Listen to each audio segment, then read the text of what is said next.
పరిశుద్ధుడు అయిన తండ్రి, జయము కలిగిన ప్రభు, మీకు స్తోత్రముల వందనములు చెల్లించుచున్నాం. నిన్నటి దినము నుండి నాయన ఈ రెండవ సెక్షన్లో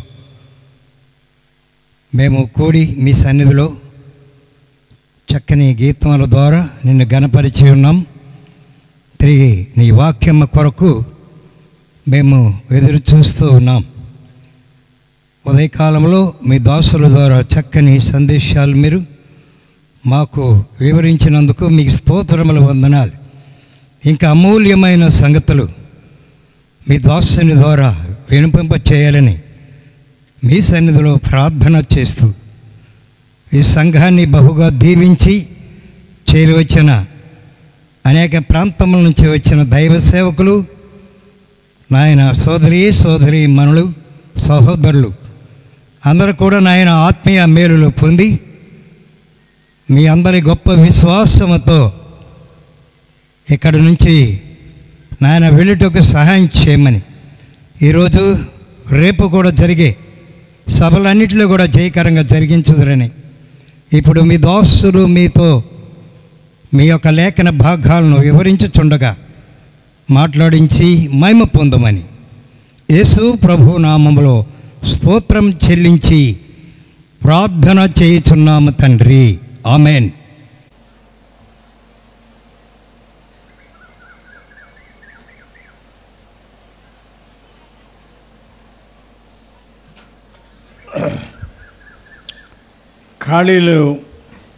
కుర్చీలు ఖాళీగా ఉన్నట్టు మీరు చూస్తున్నారా సహోదరులు? ముఖ్యంగా సాయంకాలమే కనుక ఎండ ఎక్కువ కాదు, తగ్గుతూ ఉంటుంది కనుక లేచి ముందుకొచ్చి ఇవి పూర్తి చేస్తే ప్రభువు సంతోషిస్తాడు, మేము కూడా సంతోషిస్తాం. వెనకెనక కూర్చోవడం అలవాటు అయిపోయింది సంఘాల్లో. మరి పెద్దలు, పరిచారకులు, సహోదరుల వైపున కొంత శ్రద్ధ వహిస్తే, అసలు మధ్యలో ఇంత గ్యాప్ లేకుండా దగ్గరకు చేర్చేస్తే ఇంకా బాగుంటుంది. మా దగ్గర సీటింగ్ అరేంజ్మెంట్ కూడా నేను చెప్పి చేస్తూ ఉంటాను. ఇంక ఇప్పుడు నేను చెప్పక్కర్లేదు, వారే చేస్తారు. మంచిది. ప్రియమైన ఇమాన్యుయల్ అసెంబ్లీ పెద్దలు, దైవ సేవకులు, పరిచారకులు, సంఘ సహవాసంలో ఉన్న విశ్వాసుల కుటుంబాలు,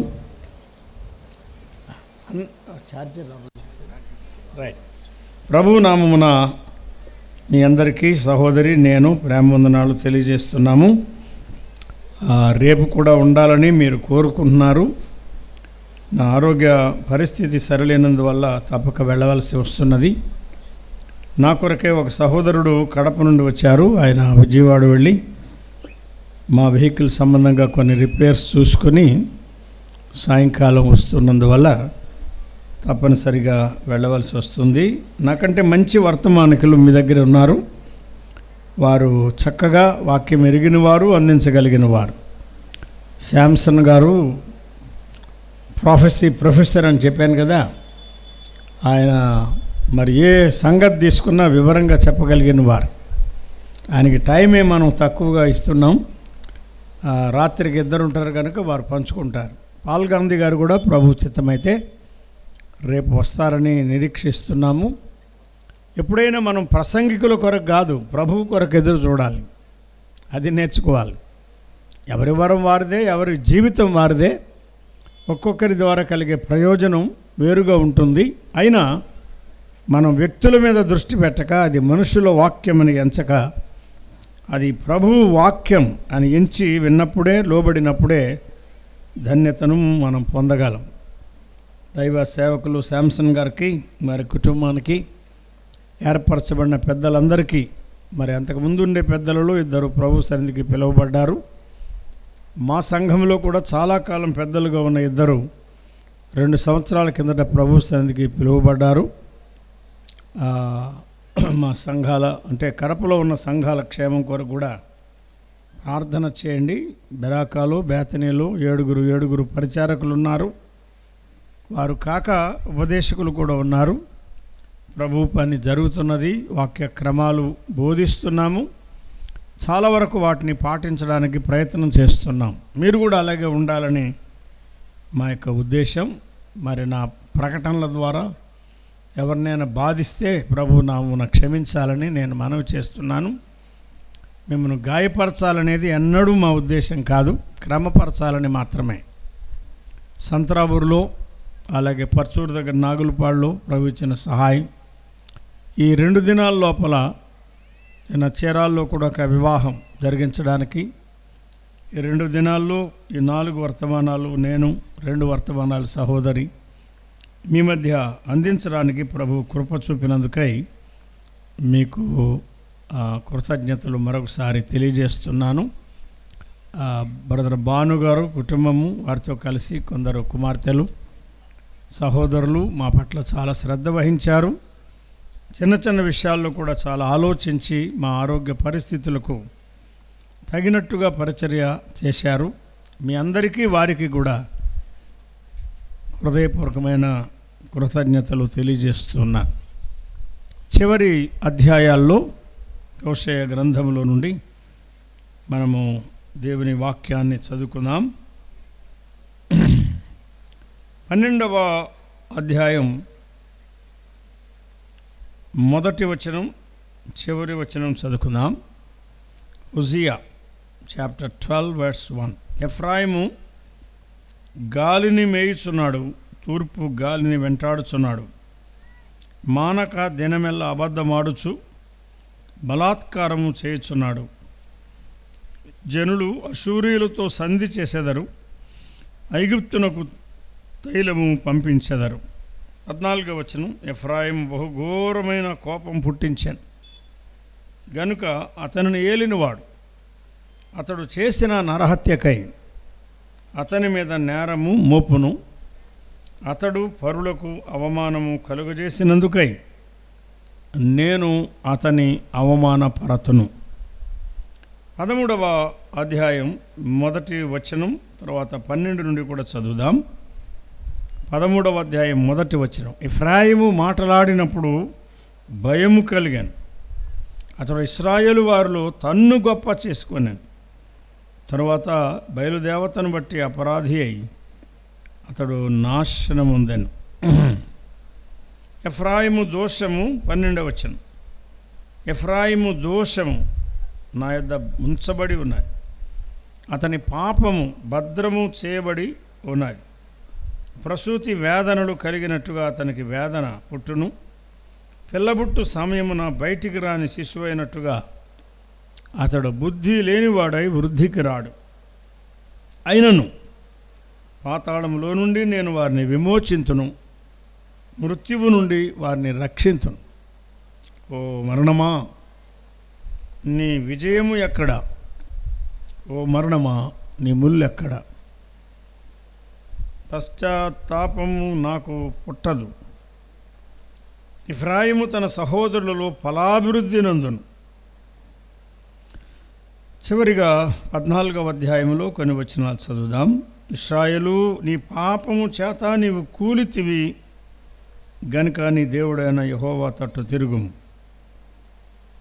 మాటలు సిద్ధపరచుకొని యెహోవా యొద్దకు తిరుగుడి. మీరు ఆయనతో చెప్పవలసినది ఏమనగా, మా పాపములన్నిటినీ పరిహరింపుము. ఎడ్లకు బదులుగా, దూడలకు బదులుగా, లేక విగ్రహములకు లేక గ్రహదేవతలకు బొమ్మలకు బదులుగా అని దాని భావం. ఎడ్లకు బదులుగా నీకు మా పెదవులను అర్పించుచున్నాం. అంగీకరింపదగినవి, నీవు అంగీకరింపదగినవి అవే మాకున్నవి. అశూరీయుల చేత రక్షణ పొందగోరము, మేమికను గుర్రములను ఎక్కము.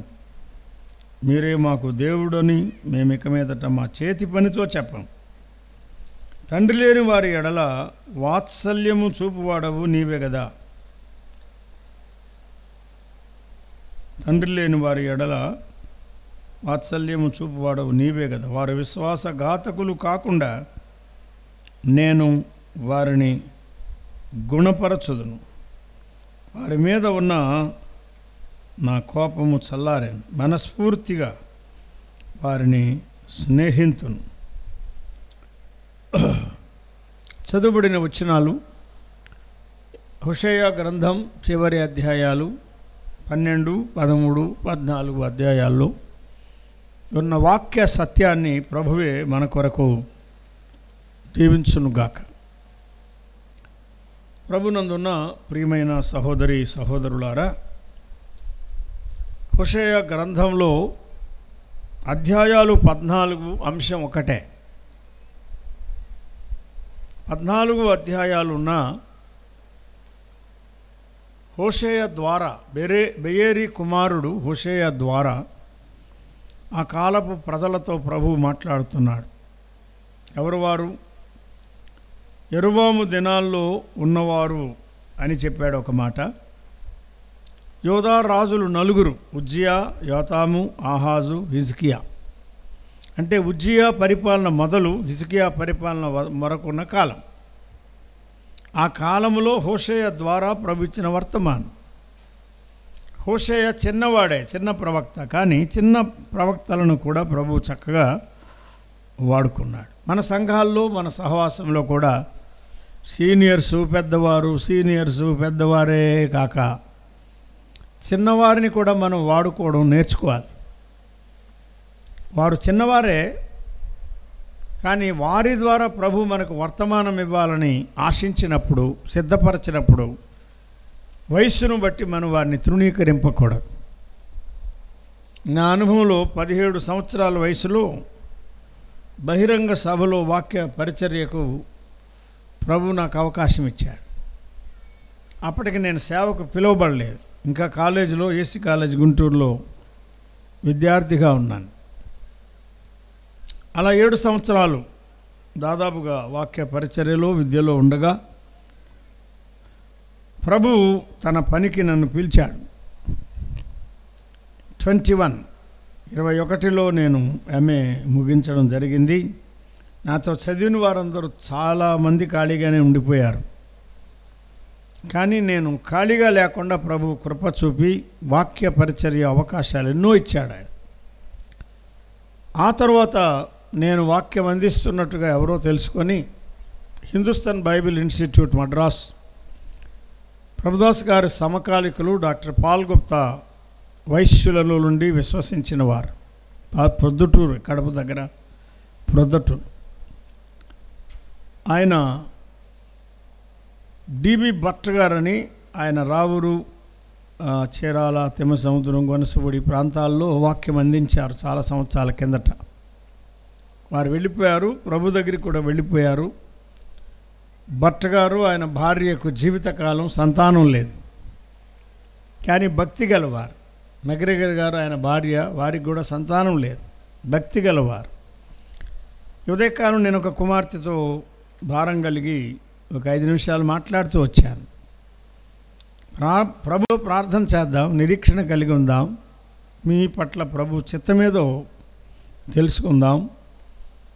ఒకవేళ ఇదే పరిస్థితిలో ఉండి ప్రభువును సేవించడానికి ప్రభు అనుమతిస్తే దానిని కూడా మీరు అంగీకరించాలి.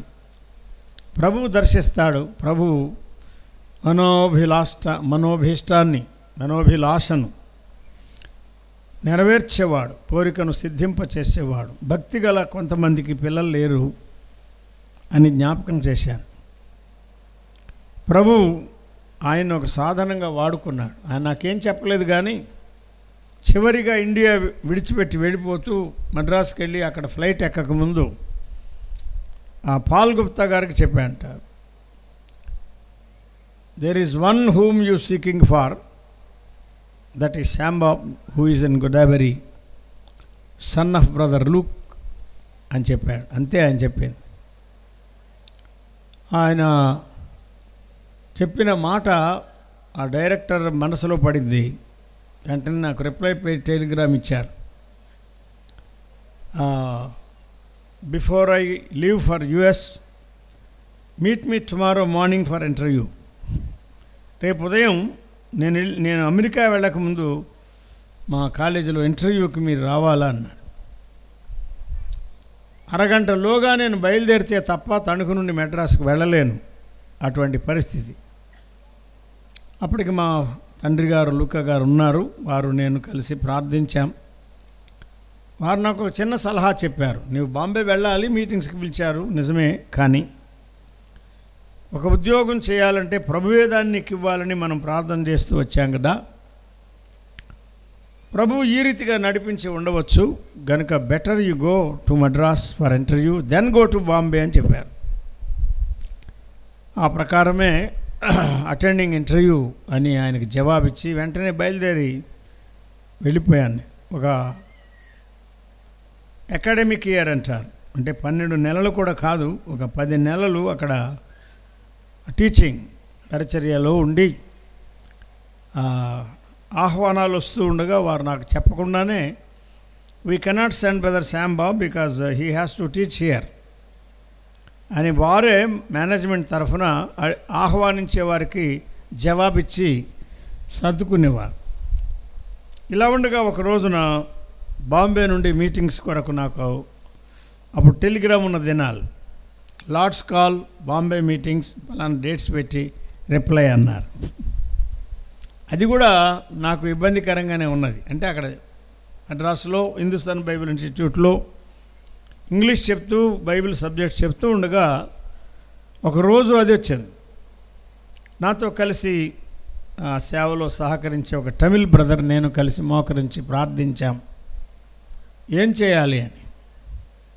ప్రార్థిస్తున్నప్పుడు yes this is my call obey me అనే భావన ప్రభు నాకు కలిగించాడు. వెంటనే టెలిగ్రాఫ్ ఆఫీస్కి వెళ్ళి లార్డ్స్ కాల్ కన్సెంటింగ్ నేను సమ్మతిస్తున్నాను అని చెప్పి బయలుదేరి వెళ్ళిపోవడం జరిగింది.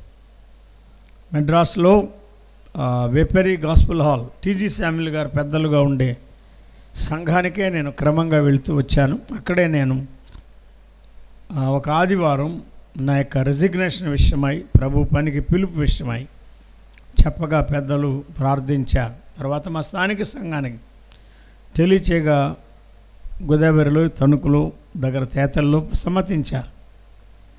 ఆనాటి నుండి ఈనాటి వరకు ప్రభు తన సేవలో మరువక విడువక, నాకు ఏమీ తెలీదు, సమర్థుడను కాదు, ప్రభువుకు తెలుసు, ఎక్కువ నేను ప్రయాసపడలేను, ఆయన ఎరిగి నా బలహీనతల్లో ప్రభు ఆదరిస్తూ బలపరుస్తూ నేటికి నడిపిస్తున్నాడు.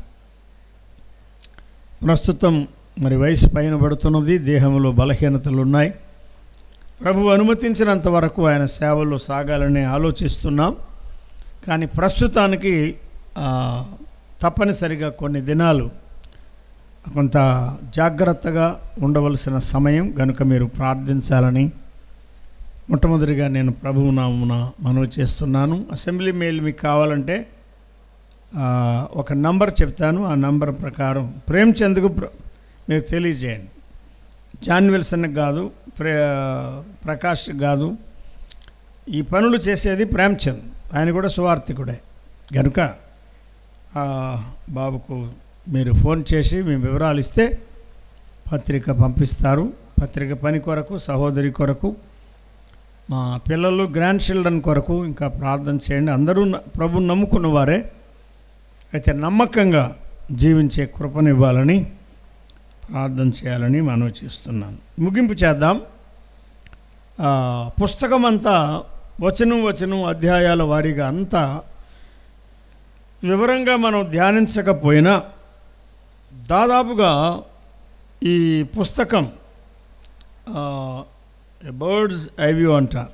అంటే ఒక మొదటి నుండి చివరి వరకు ఆ పుస్తకం అంతట్లో ఉన్న ముఖ్యమైన విషయాలు మనం జ్ఞాపకం చేసుకోవడానికి, ధ్యానం చేయడానికి ప్రభు కృప చూపించాడు.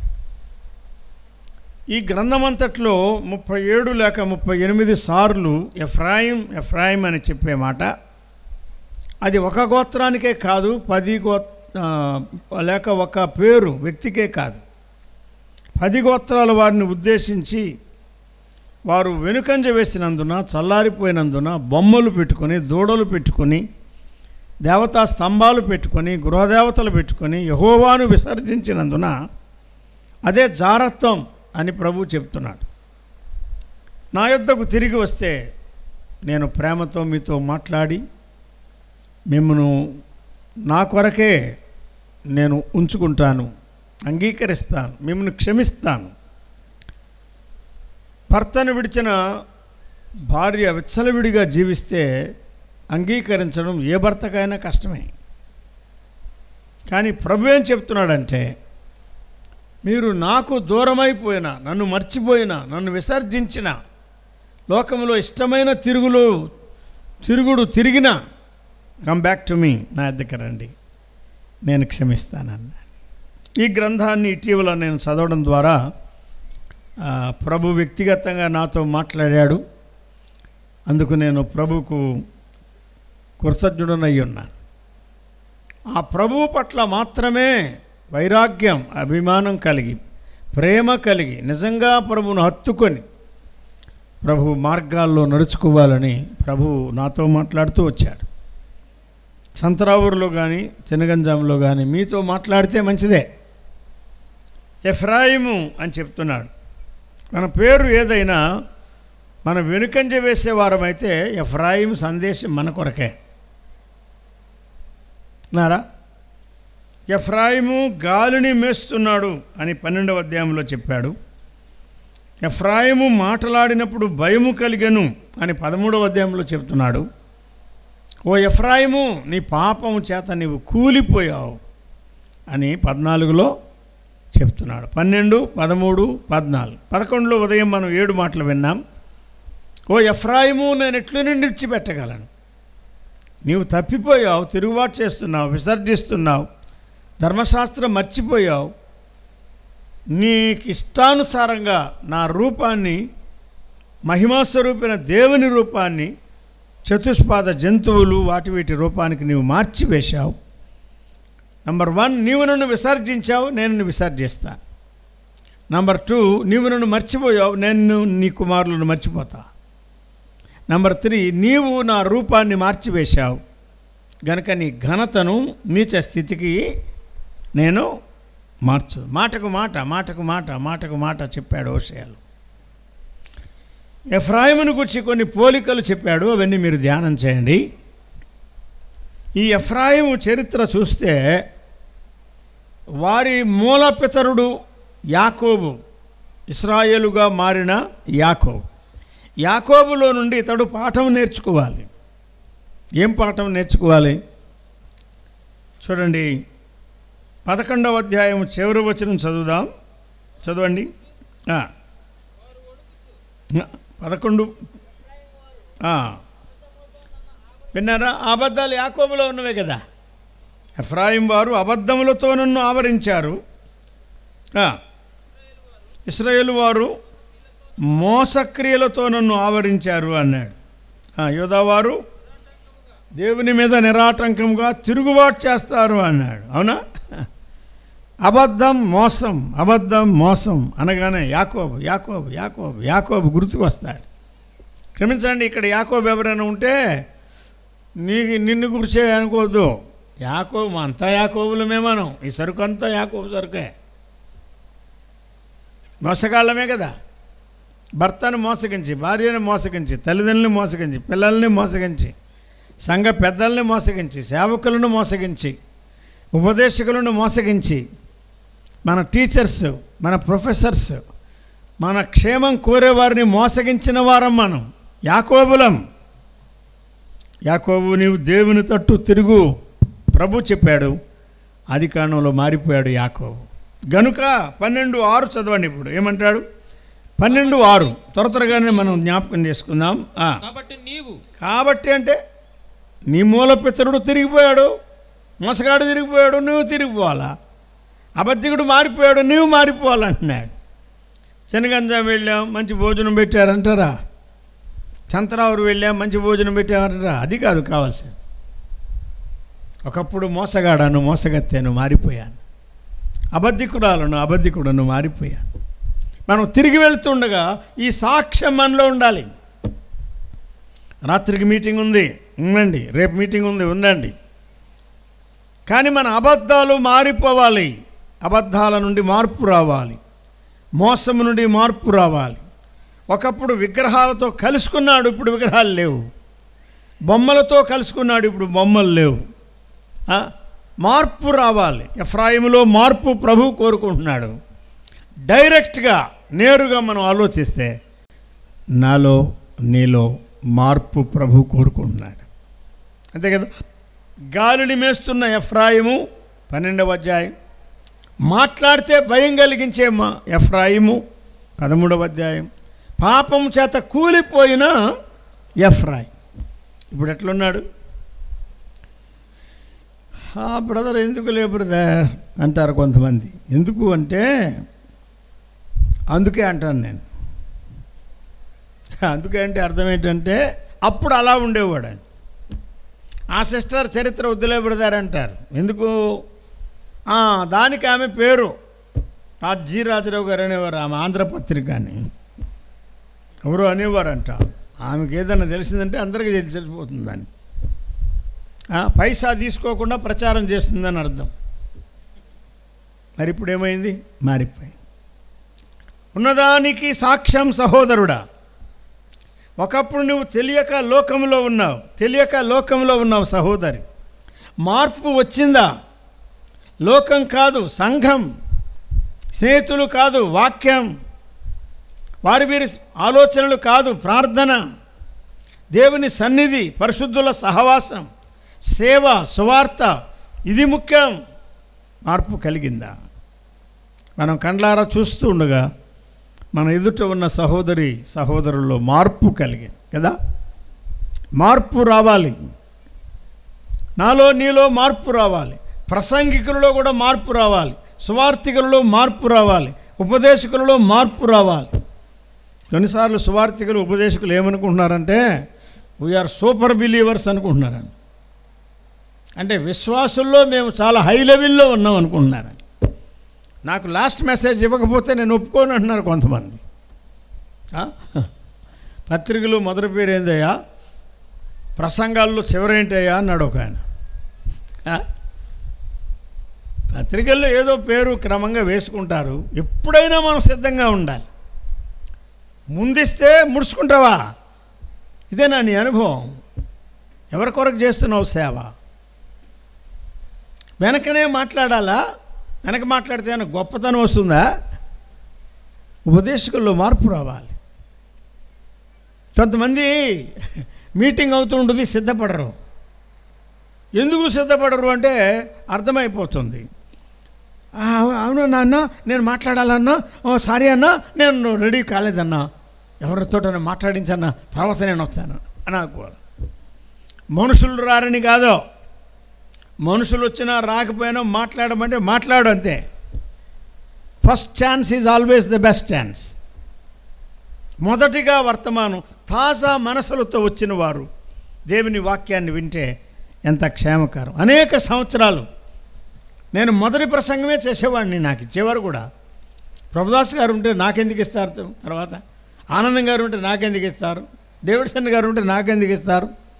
లూకా గారు ఉంటే నాకెందుకు ఇస్తారు? అసలు ఇవాళ నేను కోరుకునేవాడిని కాదు. వారెక్కడ, వారి వయసు, వారి అనుభవం ఎక్కడ, నేనెక్కడ. ఆల్వేస్ ఫస్ట్ అంతే.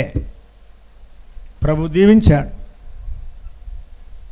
నాకు ఇష్టం లేకపోయినా మీరు అలా ఏర్పాటు చేస్తున్నందువల్ల ఇటీవల కాలంలో అట్లా వస్తుంది. కానీ ఎప్పుడైనా పర్వాలేదు.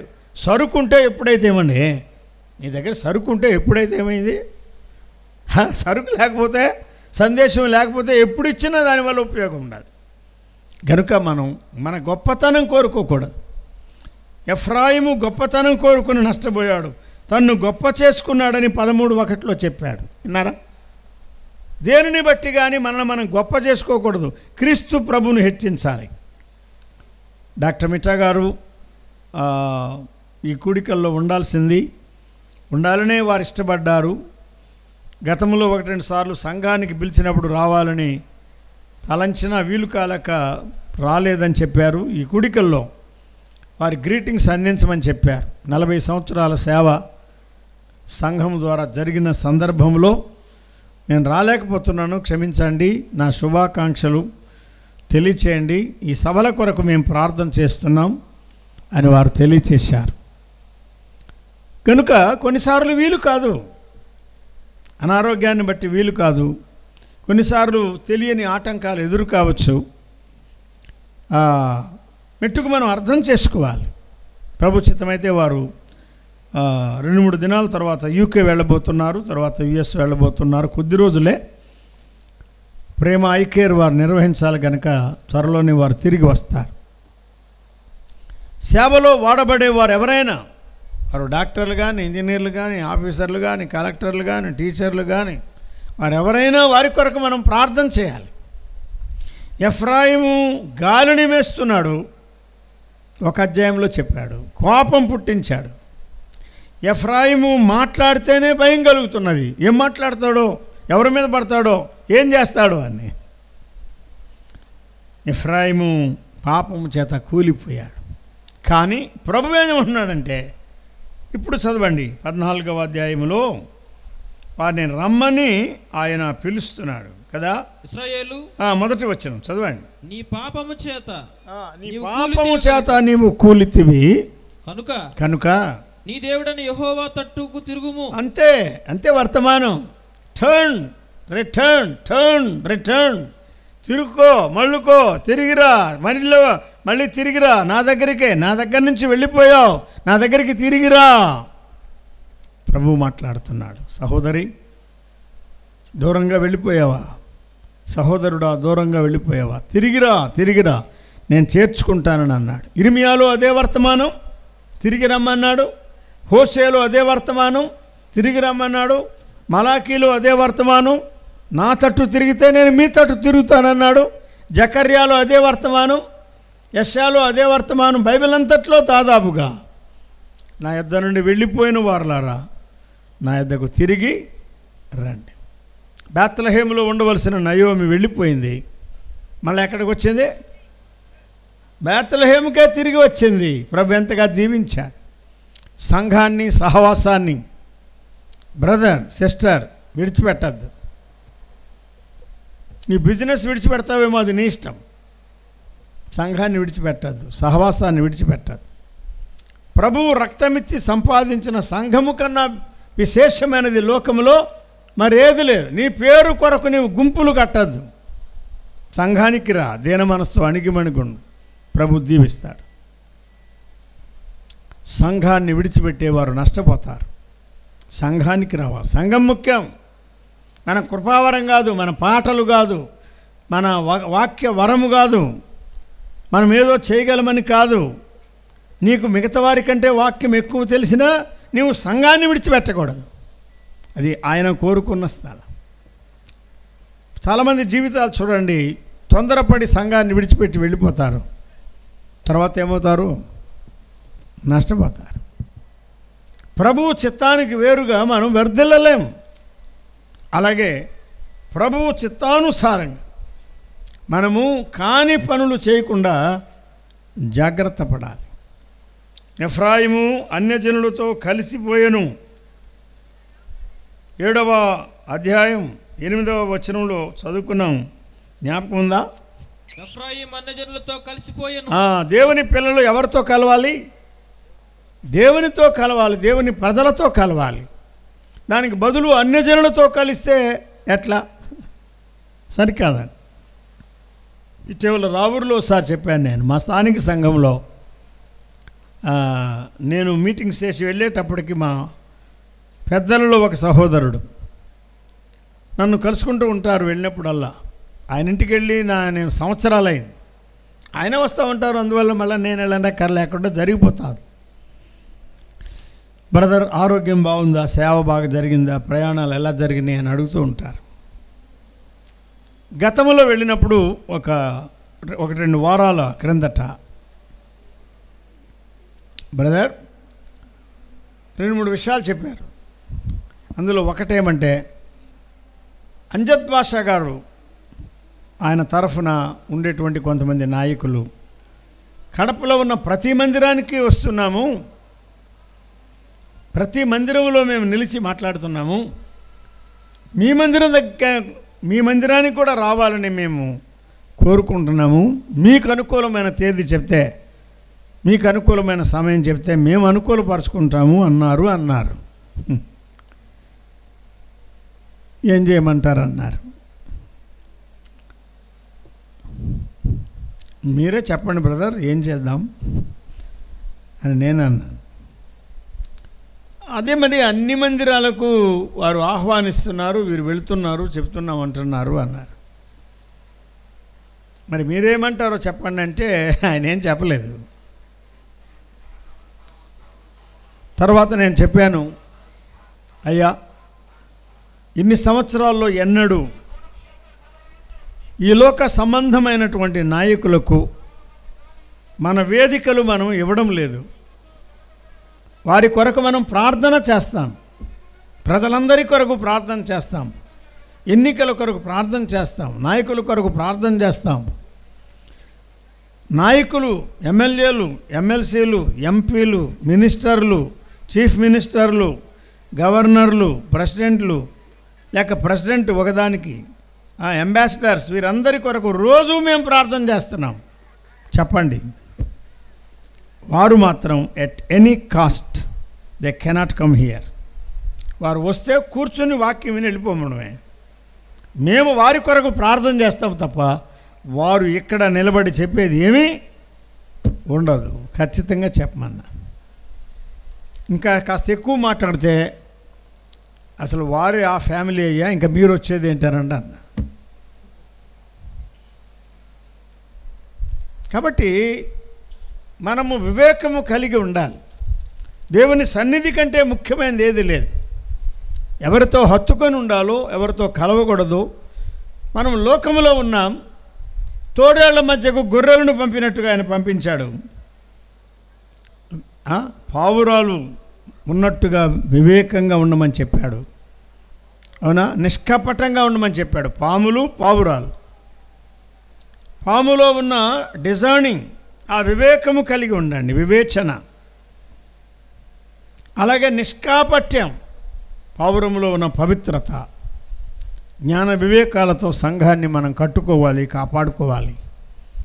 లోకానికి కానీ, లోకములో ఉండే పెద్దలకు కానీ, కుల పెద్దలు కానీ, గ్రామ పెద్దలు కానీ ఎవరికి సంఘాన్ని అమ్మికి వేయకుండా చాలా జాగ్రత్త కలిగి ఉండాలి. గతంలో పొరపాట్లు జరిగితే ప్రభు దగ్గర క్షమాపణ కోరుకొని ఇక మీద జరగకుండా మనం జాగ్రత్త పడాలి. అంతే మనం చేయాల్సింది. ఎఫ్రాయిము అన్యజనులతో కలిసిపోయాడు. ఎఫ్రాయిము విగ్రహాలతో కలిసిపోయాడు, పాపము చేత కూలిపోయాడు అని చెప్తున్నాడు. కానీ ప్రభు ఏమంటాడంటే, కమ్ బ్యాక్ టు మీ, అయినా సరే నా యొద్దకు రా, నేను నిన్ను క్షమిస్తాను అని ఆయన చెప్తున్నాడు. మాటలు సిద్ధపరచుకొని నా యొద్దకు రమ్మన్నాడు. 4వ వచనం చదవండి, 14:4.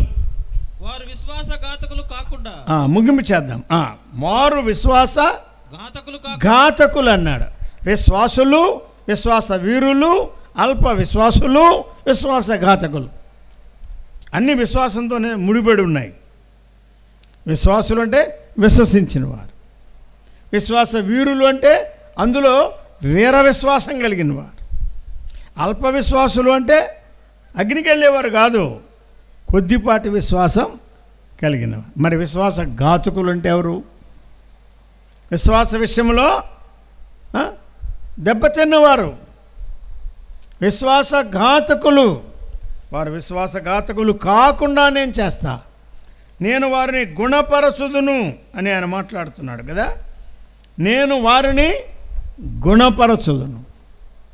లయపరచునా, గుణపరచునా? మన ప్రభువు లయపరచడు, గుణపరచేవాడు. ఇష్టం లేకపోతే మరి అసలు లేకుండా చేయడం కాదండి. కొంతమంది ఏమంటున్నారంటే, నేను ఒక ఎనలిస్ట్గా లోకంలో జరిగే విషయాలు అసెస్ చేస్తూ ఉంటాను.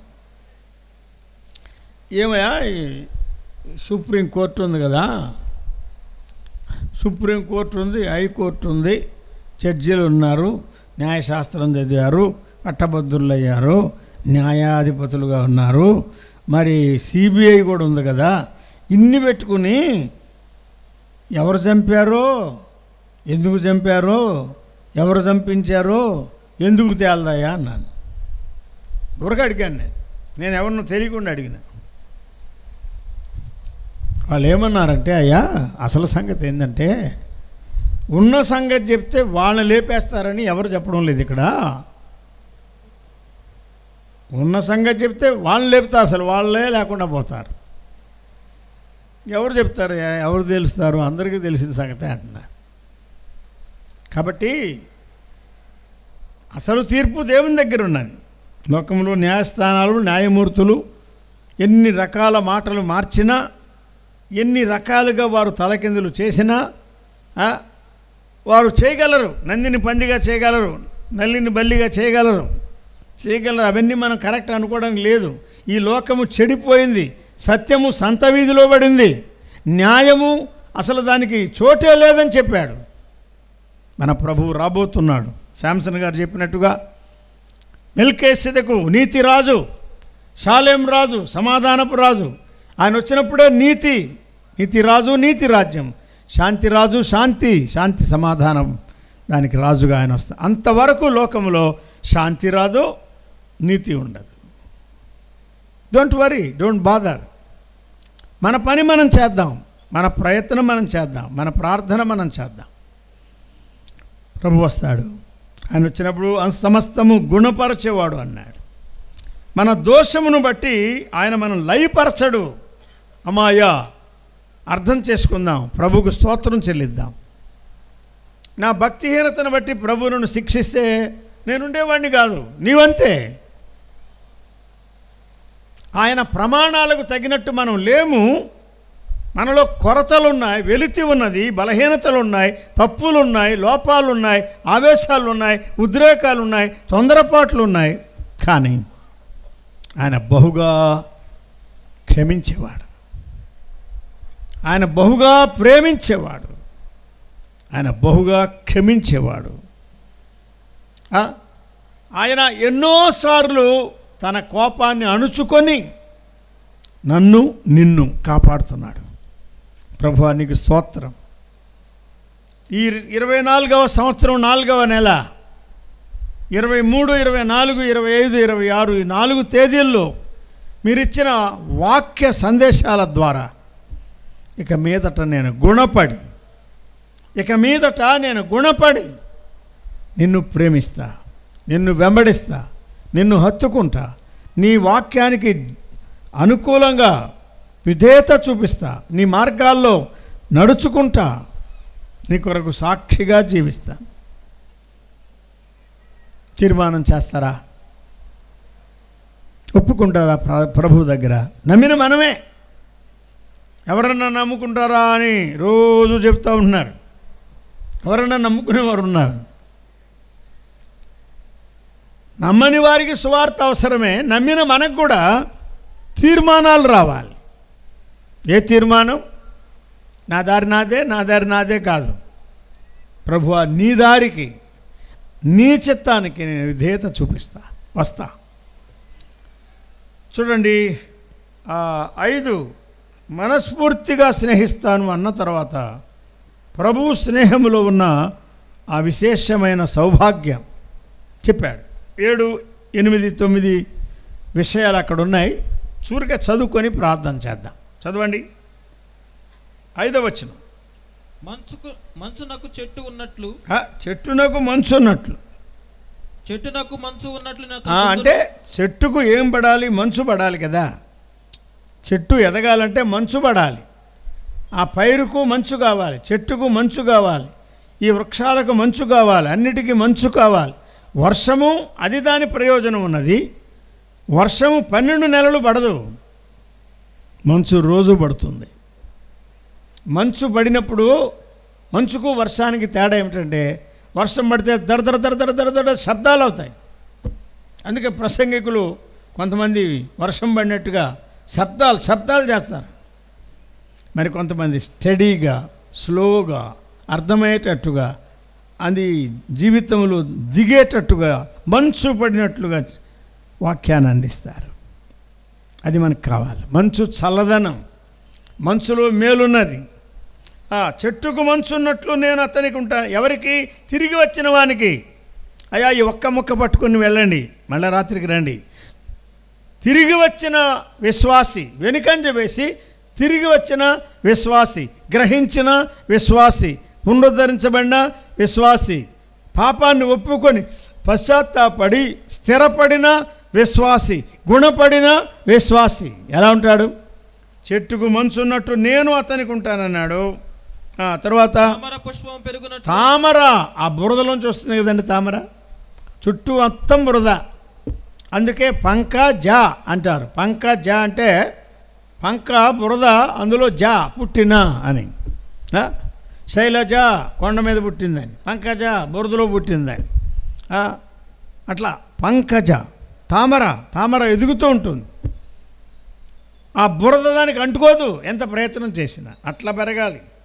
మూడవది, లెబనోను పర్వతం వేళ్ళు తనునట్లు వారు వేళ్ళు తనుదరన్న. విశ్వాస జీవితం పైకి వర్ధిల్లాలంటే ఏది ముఖ్యం?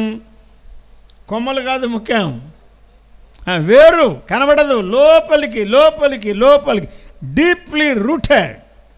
విశ్వాసములో, సహవాసములో, ప్రేమలో వేరు పారినట్లయితే మనం ఎదిగి ప్రభు కొరకు వర్ధిల్లగలం. కొమ్మలు విశాలంగా ఉండునన్నాడు. తర్వాత ఒలివకు కలిగినంత సౌందర్యం, ఆత్మీయమైన సౌందర్యం ఇస్తానన్నాడు. తర్వాత లెబనోనుకున్నంత సువాసన అనే విశాలత, సౌందర్యం, సువాసన, ఆ వేరు తన్నుట, అభివృద్ధి. ఇంకా ఈ చెట్టు బాగా ఏపుగా పెరుగుతుండగా ఆకులు బాగా ఎక్కువ అవుతున్నాయి, ముద్దగా వస్తూ ఉన్నాయి. అతని నీడ అన్నాడు. ఎండిపోయిన చెట్లు ఏముండదు కదా, తలదాచుకోవాలంటే ఎక్కడికి వెళ్ళాలా? నీడ ఉండే చెట్టు దగ్గరికి వెళ్ళాలి. అతని నీడ ఏందన్నాడు. బ్రదర్, నమ్ముకున్నావు, వెనుకంజ వేశావు, తిరిగి వస్తే ప్రభు నిన్ను క్షమిస్తాడు, స్నేహిస్తాడు, నీ నీడలో అనేకులు నివసిస్తారు. మరొకటేం చెప్పాడు? ధాన్యం మొలే వారు తిరిగి మొలుతురు అన్నాడు. ధాన్యం మొలిస్తే ఉట్టేడు విత్తనాలు తీసుకుని పోతే బళ్ళ మీద తీసుకొస్తున్నాం కదా, ఆ రీతిగా మన విశ్వాస జీవితాన్ని ప్రభు వరదిల్ల చేస్తాడు. చివరిగా ద్రాక్షవలే వారు వికసిస్తారు, ద్రాక్ష రసం వలె వారు పరిమళిస్తారు. ఓహో, వికాసమా ఉన్నది, పరిమళమా ఉన్నది, నీడ ఉన్నది, అభివృద్ధి ఉన్నది, వేరు తన్నుట ఉన్నది, సౌందర్యం ఉన్నది, సువాసన ఉన్నది. ఎప్పుడు ఒక్క మాట చెప్పండి, తిరిగి వచ్చినప్పుడు. ఎవరు తిరిగి రావాలి? ఎవరు తిరిగి రావాలి చెప్పండి? ఎవరు? ఒంగోలు వారా, శివసముద్రమా, సంతరావురా, స్వర్ణవారా, కారంచేడా? ఎవరు తిరిగి రావాలి?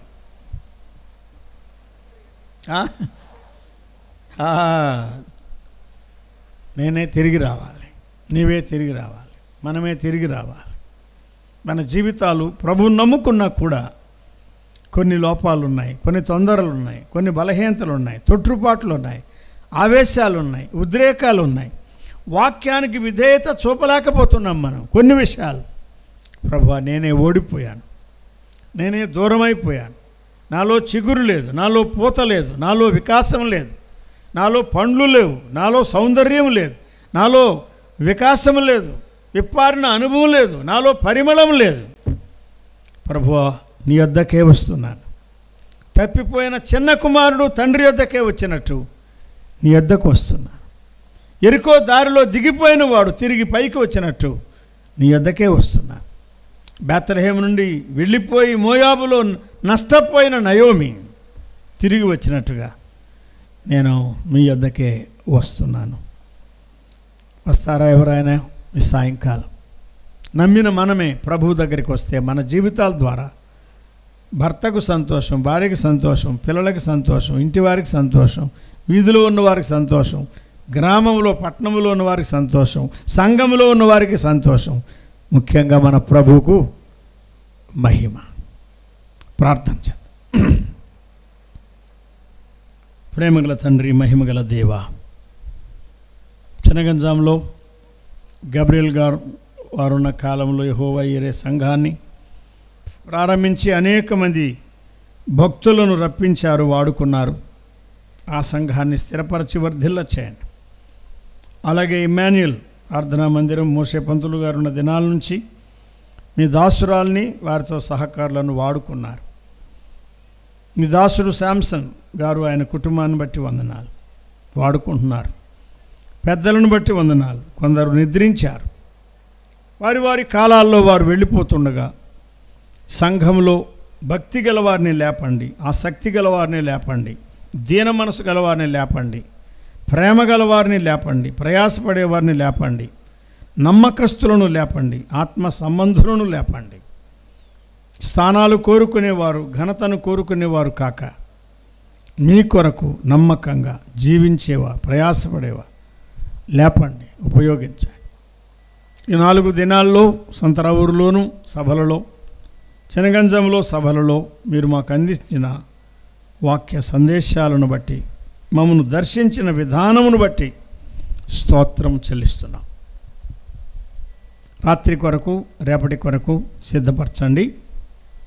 మీ దాసురాలు సహోదరుల మధ్య కొద్ది పరిచర్య చేయనయ్యుండగా కృప చూపుమని, ఎండల కాలంలో డసిపోకుండా, వడదెబ్బ తగలకుండా మమ్మను మీ దాసులను కాపాడుచున్నందుకు స్తుతులు చెల్లిస్తూ, మా ప్రియులు ఒక్కొక్కరూ చేసిన పరిచర్య, చూపిన ప్రేమకు ఫలమిమ్మని ఘనుడైన క్రీస్తు యేసు నామమున స్తుతించి దీన మనసుతో వేడుకొనుచున్నాం తండ్రి. ఆమేన్.